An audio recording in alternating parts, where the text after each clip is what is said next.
I'm really thrilled that both Ingrid and Clive have agreed to come and talk about this. I mean, I grew up in the peace movement and I've spent a lot of time doing that. And I think over the last few years, as stories and information has emerged about the start, well not emerged, but has become more visible about the peace movements that grew up in World War I, about resistance to war activities, about the conscientious objectors in World War I, as that has started to gain prominence in the sort of 100 years since the start of World War I.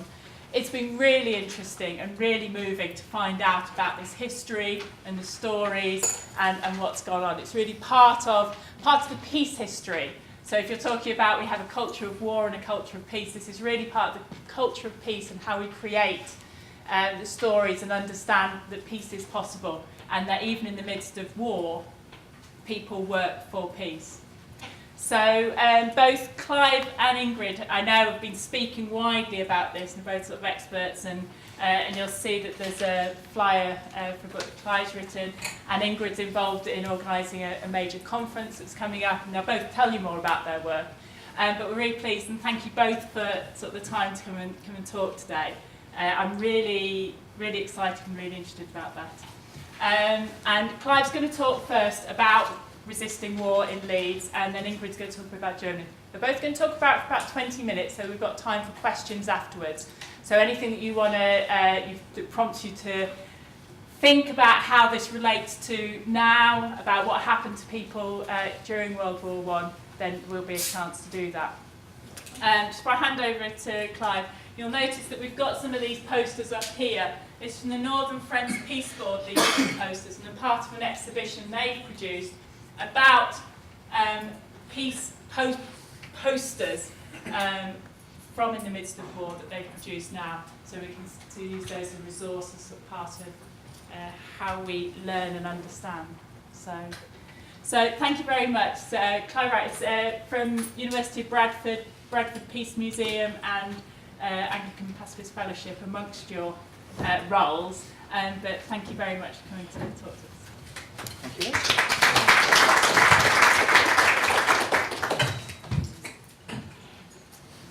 Good afternoon. It's good to be here this afternoon and to be part of this super festival this week. A few years ago, I was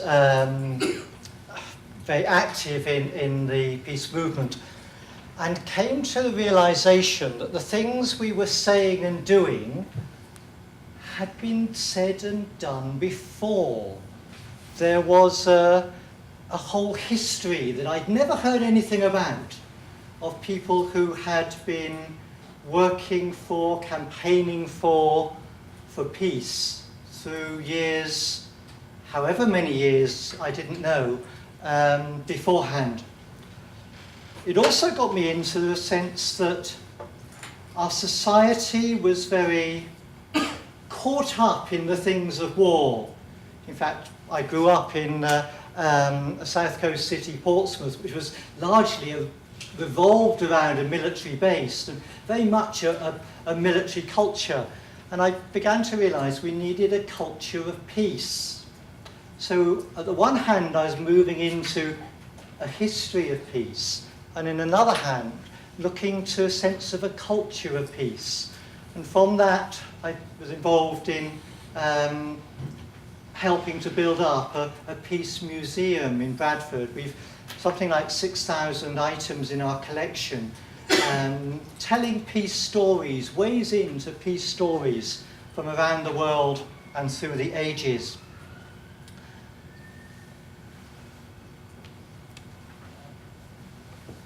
History. This past weekend, I went to London and I saw two things. The first, I went to the Tower of London.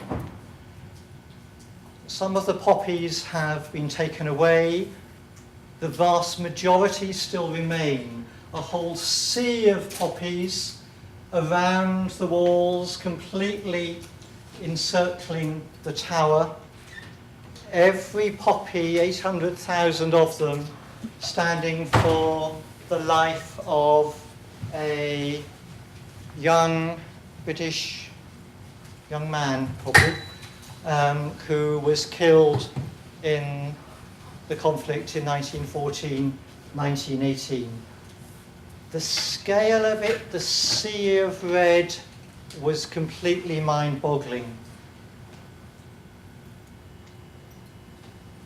It struck me mainly, not so much the red, but each one of those poppies was on a long stem. And the stems, you could almost count, but they merged into a forest of stems. There was an individuality. That's a young man. That's a young man. That's a young man. And suddenly you began to sense how an individual's life with his family, his parents, his sisters and brothers, maybe his wife and children, the horror for them multiplied thousands and hundreds of thousands of times. And you get the sense of the scale of it all. And what was it for? Why? Because the Tony Blairs of the day had made their mistakes and the sacrifice just got bigger and bigger? Who was it said no? Who dared to protest? Who said this isn't right, this isn't worth it? Why is that generation being sacrificed? The other place I went this last weekend was the V&A, the Victoria and Albert Museum, which had a special exhibition called Disobedient Objects. They'd actually taken one of the banners from the Peace Museum collection, that was about Greenham Common, as one of their objects. It was an exhibition about protest. Different types of protests in different communities for different reasons. Reinforce that sense of who protested against that slaughter 1914, 1918. There was a peace movement before the war.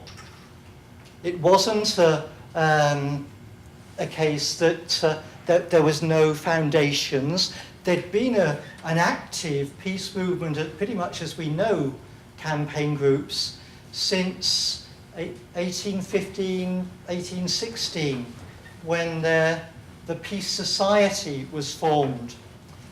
There'd been movements against war, for peace, right through the 19th century. It came to a peak, really, at the end of the century. A whole internationalist, bit middle class fervour, really. There was a big international congress at The Hague that had been called by the Tsar. There were particular international structures, parliamentary unions, peace congresses called. There was, out of the Congress in The Hague, was the International Permanent Court of Arbitration set up in The Hague. There were structures, arbitration. Countries needn't go to war anymore. They can put their complaints to the Court of Arbitration. There'd be an alternative to war. It was a heady time. The Nobel Peace Prizes started in 1901. There was the first international Museum for Peace in Lucerne in 1902. All these institutions, largely middle class oriented. It wasn't street demonstrations, but it was links between nations and the leaders of nations. And there were some hiccups, yes, those are in favour of arbitration, but maybe not for the Boer War in South Africa. That's a different, we won't use that one, arbitration for that. There were people saying and writing that war didn't make sense. Jan Bloch, who founded the first Peace Museum, said it just doesn't make military sense anymore. It's become so technological. Norman Angell, who became MP in Bradford, wrote a book called Europe's Optical Illusion, later reprinted as The Grand Illusion, to say that It doesn't make economic sense. You ruin your economy. And people started to think, well, if it doesn't make sense, it's not going to happen, is it? Or is it? There were ways of building up friendship, links between nations. One was the World Alliance for Promoting International Friendship between the Churches. And 100 or so dignitaries from German churches came over to Britain in 1908, and 100 or so went back to see the Kaiser and German churches the following year. Organised by a chap called Friedrich Sigmund Schultz, who was chaplain to the Kaiser, and in this country, one of the key figures was called Henry Hodgkin, a Quaker. Problem was, when we got to 1914, wherever in society you were, there was a split. If you were into politics and on the left split.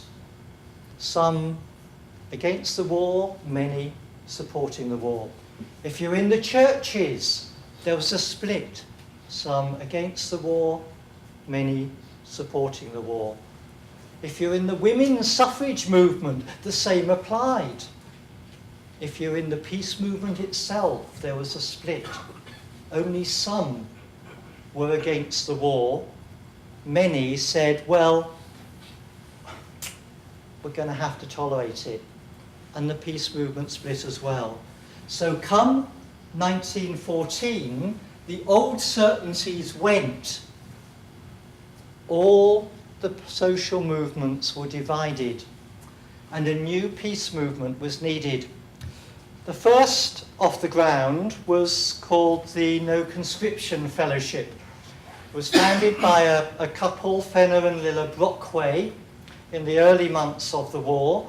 It was her idea, Lilla's idea, but Fenner had good links within the labour movement in particular, and realised that one of the likely implications of the war was that before long it would be compulsory to join the army, and they were wanting to resist that from the very beginning. So they formed this body called the No Conscription Fellowship, which became one of the the principal vehicle for opposition to the war from the outset. There was a group called the Union of Democratic Control. In one sense, much bigger, but it was a broader membership, but looking really for negotiations to bring peace, to try to limit the extent of the war, a much softer, if you like, peace group, but had a lot of support amongst some parliamentarians as well. The Fellowship of Reconciliation was the group that Christians came together for. I mentioned Sigmund Schultz, the chaplain to the Kaiser, and Henry Hodgkin, a Quaker. They were involved in a Carnegie-funded conference at Lake Constance in Austria, in very first few days of August 1914, and they were there when war broke out. And the peace movement myth is that on their way back at Cologne station, Hodgkin and Sigmund Schultz shook hands and said, "We are one in Christ, we can never be at war." And partly from their friendship, certainly in later years, an international Fellowship of Reconciliation was born. And Hodgkin and others at the last few days of December 1914 had a conference in Cambridge bringing together a number of Christian opponents to the war, and the Fellowship of Reconciliation was born then.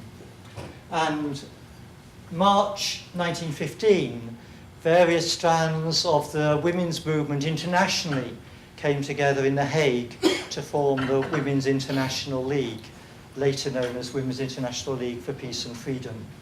So the pictures, these are some of the men who are in the Bradford No Conscription Fellowship, and some of the women at the bottom from the Hague meeting of the Women's International League. some of the particular individuals to flag up. One of my the characters I relate to most, I think, is called George Lansbury. He was he'd been a Labour MP until 1912 and resigned in protest that the government hadn't seen through women's suffrage. But he didn't get his seat when he tried to get re-elected. But it meant he became editor of a newspaper. It was the Daily Herald. He managed to keep it going through the war as the Herald newspaper. And they organised demonstration in Trafalgar Square the weekend war broke out. And he spoke at that with others in the left, Keir Hardie. They were trying to get a sense of workers' solidarity between workers in Britain and France and Germany. We've got more in common than we have separating us through our nationalities. Let's all down tools and stop the war. It was too late. That kind of momentum, that kind of analysis was not going to stop the war at that stage. The front page of the Daily Herald often had cartoons on it. That one, I don't know how clear it is to you, it's some rich mill owners, factory owners with their bags full of loot, and the slogan is, "The fortunes of war." Some people, arms manufacturers and others, were going to make their fortunes out of this war and the slaughter of others. The fortunes of war. And another cartoon later on in the war, Mary at the foot of the cross of Jesus, the mother of the first conscientious objector. Some of the kind of activity that the Herald was up to. Some women against the war. There was various women's groups. One was the Women's Peace Crusade, very active in the north of England especially.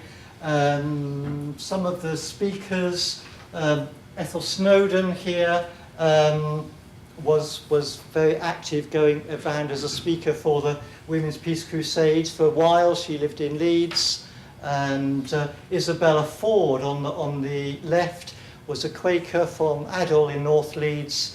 She was on the National Committee of the Independent Labour Party and of the National Union of Women's Suffrage Societies. In Leeds she ran strikes of tailoresses in the mills of South Leeds. During the war, she'd lead demonstrations from Woodhouse Moor against the war. Amazing woman, Isabella Ford. The No Conscription Fellowship was right that as the losses at the front became greater and greater, the recruitment campaigns, your country needs you, were failing. They couldn't keep up the supply of people as fast as they were being killed at the front. Conscription was introduced in 1916. It was compulsory for anyone the age of most of you here to join the armed force, join the army, whether you liked it or not. There was opposition, and opposition came from various sources. The historic peace churches like the Quakers that had a long record of having non-violence as part of who they were. There were mainstream Christians, Church of England and Methodist and Baptist and so on, who would look at Christian scriptures, look at the words of Jesus, blessed are the peacemakers, look at commandments, thou shalt not kill, and said, this doesn't make, I cannot square this war, any war, with my Christian faith. There were other religious sects, Christadelphians, Jehovah's Witnesses, who just wanted nothing to do with it. They wanted nothing to do with the state telling them what to do, apart from anything else. There were humanists against the war, I am not going to kill other human beings. Anti-capitalist against this war. There were those from the left who would say, I'll fight for the revolution, but this is a capitalist war and I'm not fighting for them. So there was opposition from those groups. There was social solidarity with international workers. I've mentioned that, the kind of sense that French workers, German workers, you've got more in common with than you have with the British bosses, that they weren't going to kill workers of other countries. There were anarchists and libertarians just against the state telling them what to do in the first place. There was a whole range of different pacifisms, if you like, and not surprisingly, they didn't all get on with each other. If you put some of those in the same place, if you put some of the Clyde side communists alongside some of the religious sects, they might both be against the war, but they're not going to see eye to eye with each other even. There's so many different oppositions.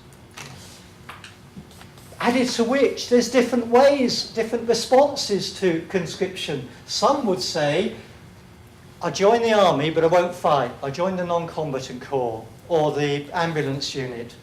Others would go for would work in society, but would not join the army. There were so many different ways in which you could respond, and it all got mixed up. And there were the absolutists who said, I'm having nothing to do with it. Even if I work on a farm, all I'm doing is letting the farm labourer join the army. I'm not doing it. So many responses. Tribunal in Leeds, you can read that. It would save me from killing the Germans. Some of the absolutists were imprisoned in Richmond Castle in Swaledale, in a cell block there. And some of their graffiti is still on the walls. That's one chap from Leeds, IBSA, Bible Students Association, Jehovah's Witnesses, if that was it was called then, from Leeds. Various Christian graffiti, thou shalt not kill, God is love, do to others as you would have them do to you. Various other graffiti still on the walls there. The one at the bottom, we will not murder nor help to murder any man, woman or child, no matter what nationality, colour or creed. 3 cheers for the International. So, from the left, a sense of where they were coming from.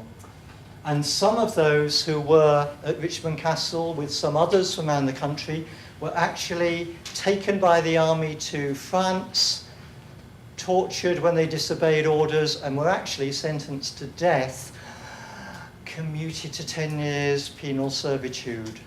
They were prepared to pay the price of death for resisting war. Saw Ethel Snowden earlier. Her husband Philip was an MP to whom lots of conscientious objectors and their families wrote for support, and he raised questions in Parliament in their support. One thing on Leeds, almost to finish, I think, is that 1917 Russian Revolution was seen as the first of the militaristic, anti-democratic societies to fall. Russia's fallen, time would come, and the kind of undemocratic principles like conscription that had come in this country would ultimately pass through to a democratic country here. It was seen as a great hope, and there was a massive conference in Leeds, and Lansbury wrote it up as Leeds leads. The conscientious objectors were few, but they were vindicated. They were right to oppose that slaughter and to show that international politics are not enough, that it's important to take personal responsibility, to be committed oneself to resistance to war in all its forms.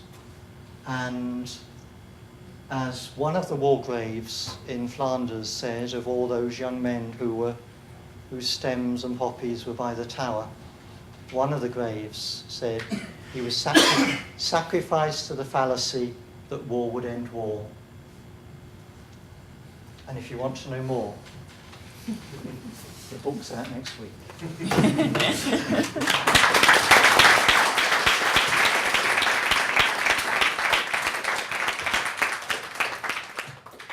Thank you, Clive. That mean, lovely to have that there's the Leeds bit, and there's a real local connection to all of the work that went on during that. That's fascinating. And really, really interesting overview and start to thinking about how individuals act in war, sort of then and now. So thank you very much. And Ingrid's from the University of Leeds, and you're involved in a lot of projects and been working on this for a number of years. So, and you're going to talk to us about moving away from Leeds, but to Germany. So thank you very much. Yeah, I think you'll see that there's quite a lot of, well, not really overlap, but it's quite complementary. What I'm going to say about the resistance movement in Germany. I want to start with the idea of Germany as highly militaristic. During the war and after the First World War, Germans and Germany became bywords for militarism. And you can see this poster, it's from 1920, and it shows that anti-German sentiment continued after 1918. And that even today, British Education Minister Michael Gove is firmly convinced that what the First World War was all about was overcoming German militarism that was endemic in the German system. And his quotation there you can read. What I want to do today is look beyond German militarism at the various forms of anti-war resistance that were practiced by German citizens, including those conscripted into the German army. Now, the actions of the German troops in Belgium, which were apparently confirmed by the Bryce report of 1915, plus the extreme nationalism of the German press with their annexationist demands. This is the manifesto, or an extract from the manifesto of the 93, signed by 93 intellectuals and artists in Germany, claiming proudly the tradition of German militarism, plus the ruthless execution of the nurse Edith Cavell in October 1915. All these factors contribute to a continued view of a monolithic Germany characterised by virulent nationalism and uncompromising militarism. But it would be wrong to think that this was accepted without opposition, and that the First World War was fought without any dissenting German voices. Before the war, there were political and religious forces against militarism, most notably in Germany the Socialist Party, the SPD. It enjoyed mass popular support and was the strongest elected party. It had a very strong rhetoric of being opposed to war ideologically, that were for territorial and commercial gain, because the working classes were inevitably the losers. And this, of course, as Clive has pointed out, led to an internationalist approach, an international solidarity of the working classes. You can gauge the government attitude to public anti-war statements by the treatment of Rosa Luxemburg, the socialist leader who was murdered by counter-revolutionary government forces in 1919. In 1913, at a mass SPD rally, she called for resistance to conscription, saying, "If they expect us to turn murderous weapons against our brothers in France or elsewhere, we will shout, 'We will not do that.'" And for this, and this is 1913, well before the war, she was sentenced to a year's imprisonment for incitement to disobedience against authority. And indeed, she spent the majority of the war years as well locked up. There was also a small bourgeois pacifist movement with strong internationalist links. And this is Bertha von Suttner. She wrote an internationally successful novel, Lay Down Your Arms, in 1889. And this led directly to the founding of the peace societies in both Germany and in Austria. She continued to be active in peace, was awarded the Nobel Prize for Peace in 1906, and expressed her ideas in the journal Lay Down Your Arms. Her rational yet passionate condemnation of all war found many followers in Germany, in Austria, but also internationally. Another strand that was committed to peace was the German women's movement. Again, international links, and also a shared rhetoric resting on the innate pacifism and sisterhood of all women, regardless of national boundaries. So with all this, what happened to them in 1914? Why aren't we aware of more voices raised in protest? Well, for one thing, they would have found it very difficult to reach the public. German censorship was mobilised immediately in August 1914 to control the ideas and information available to the public. And this was in the hands of the army authorities. They had blanket control of all cultural production, all public debate, and it's one thing that Germans were very, very good at.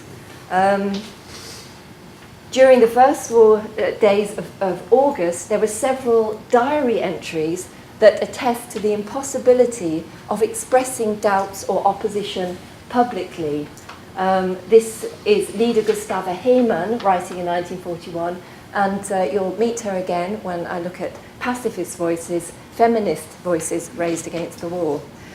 So you've got the fact of censorship, very effective censorship. You've got also the fact that the majority of the population supported the government once war had been declared. Germany is not alone in this. In all belligerent nations, the majority of the population rallied to the flag and supported the government during the times of war and suspended their differences. But one thing you have to understand is that despite the fact that they invaded Belgium, the Germans saw the war as defensive.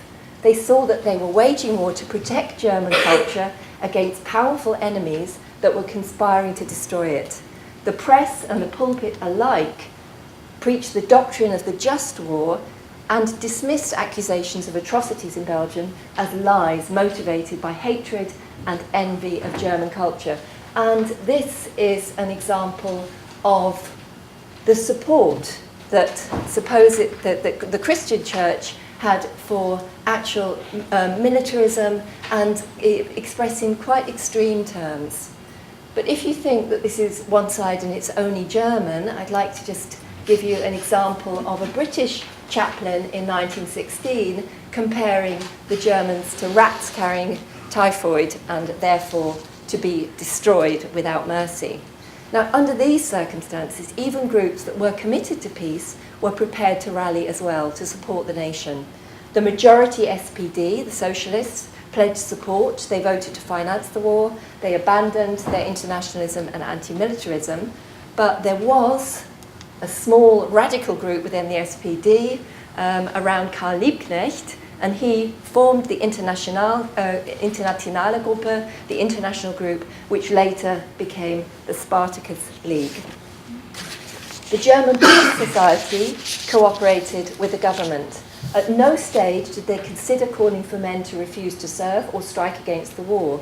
But even despite this cooperative stance, they were suppressed, prosecuted, and prevented from expressing their ideas, even at a theoretical level. Their journal, the Völkerfriede, Peace Among Nations, was suspended for the entire year of 1916 and was subject to very harsh censorship throughout the war. There was a new radical organisation, the New Fatherland League, formed in autumn 1914 by another leading pacifist figure, Helene Stöcker, and her co-founder Lili Janasch. This was formed to counter the annexationist aims of the nationalist groups that wanted to get more and more territory for Germany as a result of war. But this group were effectively disbanded after a year of existence. Its members were not allowed to communicate with one another. There could be no meetings, whether public or private. All their letters that they wrote to each other, private as well as business letters, were read, and individual members were arrested. They weren't allowed to talk about their ideas. They weren't allowed to tell anyone about the restrictions placed on them. So, of course, it seemed very much as if the peace movement had disappeared, had vanished, because people found it very difficult to hear. So the German authorities' policy was one of suppression, suffocation through lack of a public voice for these peace ideas. They argued that pacifist ideas were dangerous to morale at home, and that they would in fact prolong the war if they were known abroad, because it would make Germany look as if it were weak and give succour and comfort to the enemy. But despite this, there were some pacifist ideas that did manage to emerge. Internationally, for example, you got some German pacifists who fled to Switzerland. They published books and pamphlets there, and these could reach German sympathisers by roundabout routes. I've read diary entries where people say, oh, I've read the latest by Leonard Frank or by Andreas Latzko, for example, which were very strongly worded pacifist documents and short stories. We've got no way of assessing who read them, but I do know that some international writings from competent nations, for example Britain, did reach Germany. In 1915 there was a translation of the anti-war articles by Norman Angell, Bertrand Russell, Keir Hardie, all the rest of it. It was published in Germany in 1915 with a foreword that said that these were indeed articles that had been printed in England during the war, and it marvelled at the astonishing level of freedom that was afforded anti-war statements in Britain. Thirdly, there were some possibilities for pacifists to meet internationally. The Peace Society, for example, was allowed to attend international meetings in 1915 and 1917, and socialist women from several countries met in Switzerland in 1915, and we've already heard about the meeting at The Hague, the International Women's Congress. Women from Germany were very much involved as part of the organising committee for that. And this gave rise as well to one of the most the most powerful anti-war statement that was published in Germany during the war that I have come across in all my analysis of the German newspapers between 1914 and 1918. And if you look at it against the background of nothing, you can see that this is a strong statement anyway, and in the context even more so. We women declare the war, the last word in men's statesmanship, to be madness. War is only possible in the life of nations in the grip of a mass psychosis. And this stance contrasts vividly with that of the mainstream women's movement in Germany, which supported the war and led to a fundamental rift within the women's movement, whereby the right-wing organisation under Gertrud Bäumer, well, right-wing mainstream more, but certainly more right-wing than Leader Gustave Heymann, who organised the National Women's Service during the war, it led to a rift between these two groups that never healed. You can see the squabble continuing, probably more than a squabble, the rift continuing right up to post-Second World War as well. The leadership of Gertrud Bäumer saw the women's wartime service actually becoming central to the state. It was financed by the authorities, and they drew women in to roles within government, and this in a country which, like Britain, did not enfranchise its women. Women were excluded from politics and from public expressions of political ideas. Gertrud Bäumer had a very emotional connection with the war, and this is common to a lot of marginalised groups who were suddenly welcomed into the national community during the war. Let's all pull together, and it included groups who had previously been very marginalised and treated with hostility. And you can see there Gertrud Bäumer, the leader of the Women's National Service, her response to the war was highly emotional, and this sense of inclusion. In us, Germany spoke, felt, desired. Our individual soul became one with the soul of our nation. So a very positive response to the war as an opportunity for redemptive sacrifice that would heal the rifts within German society. But for radical pacifist feminists, leader Gustave Heymann and Anita Augsburg, the war was a man-made disaster. No emotional response, certainly no positive emotional response. They saw it as a further instance of the failure of male government and the demonstration of the necessity of women's involvement in the state.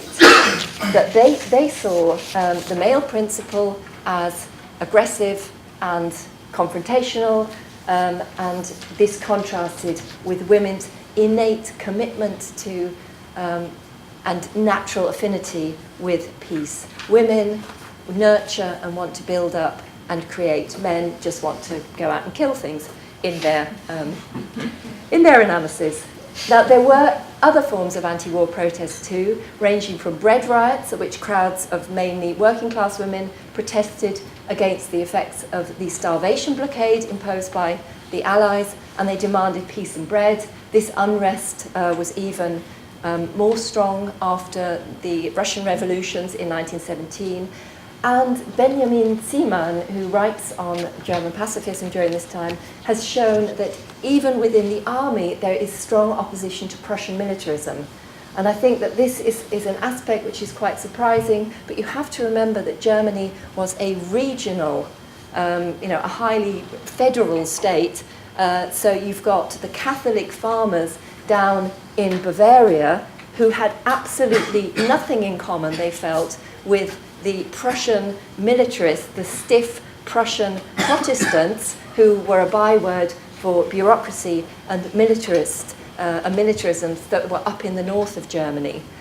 He identifies resistance in the German army in lack of enthusiasm in killing the enemy, live and let live policies, self-mutilation, pretending to be sick, go slow, being ineffective as soldiers, which led, in fact, to something that many military historians see as a military strike among the armed forces in 1918, and finally leading to mutiny and revolution, leading to the collapse of the war effort as German soldiers disobeyed orders and headed for home in October 1918.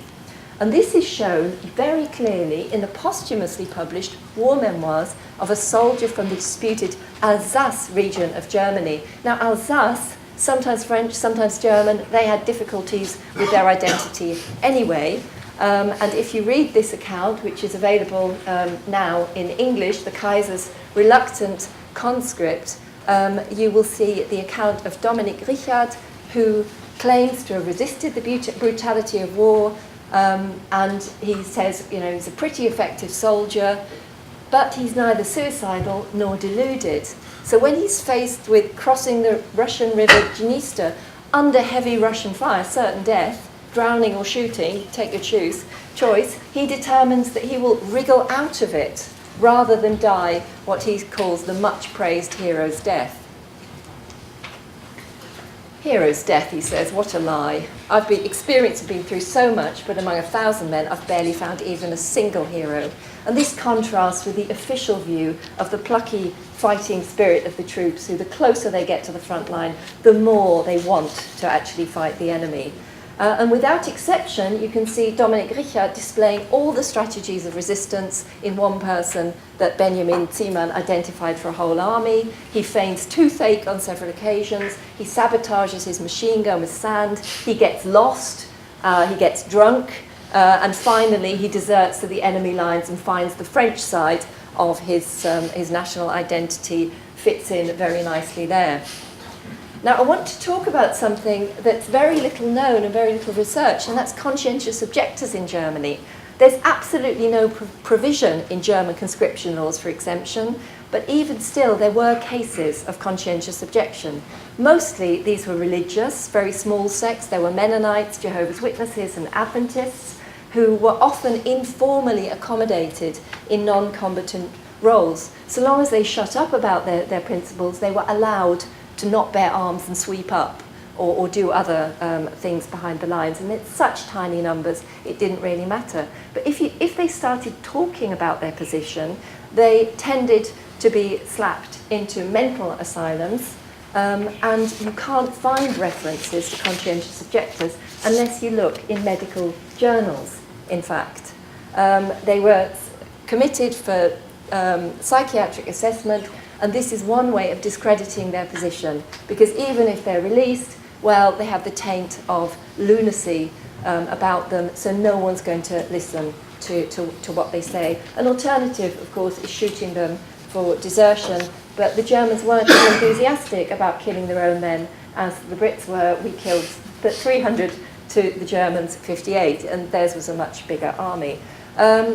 Peter Brock, who's the only person I found who's writing about this, talks about half a dozen cases of non-religious COs and estimates that there were 50 Jehovah's Witnesses, of whom 20 were imprisoned for 5 years for taking the absolutist stance. There is literary representation of someone that I would call a conscientious objector. This is Edith Cavell, who writes a thinly disguised autobiography about a soldier that follows a trajectory from enthusiastic voluntarism to being opposed to the war, and he ends up incarcerated in a lunatic asylum because he is mad for not wanting to continue a war. The irony that a German officer who refuses to die or kill for a lost or pointless war is considered mad, while those who who continue sending more and more men to their deaths and considered sane is very, very clear to Koppen. For his alter ego Reisinger, war is the greatest crime I know, and he claims that although he's considered mad, I am thinking more clearly than ever before in my life. It's a crime to have any part in this murder for even a second longer. But the most famous example of a German conscientious objector who identified as such, right before there were even conscientious objectors in England, before we had a name for it, that's what he was. It's the radical, anti-authoritarian, anarchist socialist Ernst Friedrich. And if you haven't come across him, you really should. He refused to serve in 1914. He was sent, as one would expect, for psychiatric assessment. And when he was called up again, they must have been desperate, in 1917, he ended up in prison for an act of sabotage and was only released in 1918 by revolutionary troops. He went on to achieve international fame or notoriety in the post-war period for his exhibition and subsequent publication in 4 languages, War Against War of 1924. In it, he argued that children were socialized into war by their parents and by war toys, so every parent had to take responsibility. He also argued, along with his socialist hat on, that war benefited the social and economic elite, and he debunked claims about the glory of war and death on the battlefield. And this is what the book really focuses on. What he does is he juxtaposes photos of dead or injured soldiers, often contrasted with heroic poses struck before the war, or he ironically juxtaposes pictures of horrific injuries by the more fatuous comments by chaplains or the military or governing elite. And here is an example. I apologise for that picture. There are even worse ones in the book. War agrees with me like a stay at a health resort, the health resort of the proletarian. It's not subtle, but it's very, very effective. Towards the end of the Weimar Republic, with the rise of the Nazis, the right wing, Friedrich was subject to repeated prosecution. He spent the whole of 1930 in prison. He had to flee from the Nazis, who quite deliberately turned his anti-war museum that he founded in 1924 first into a Nazi headquarters and then into a torture cell.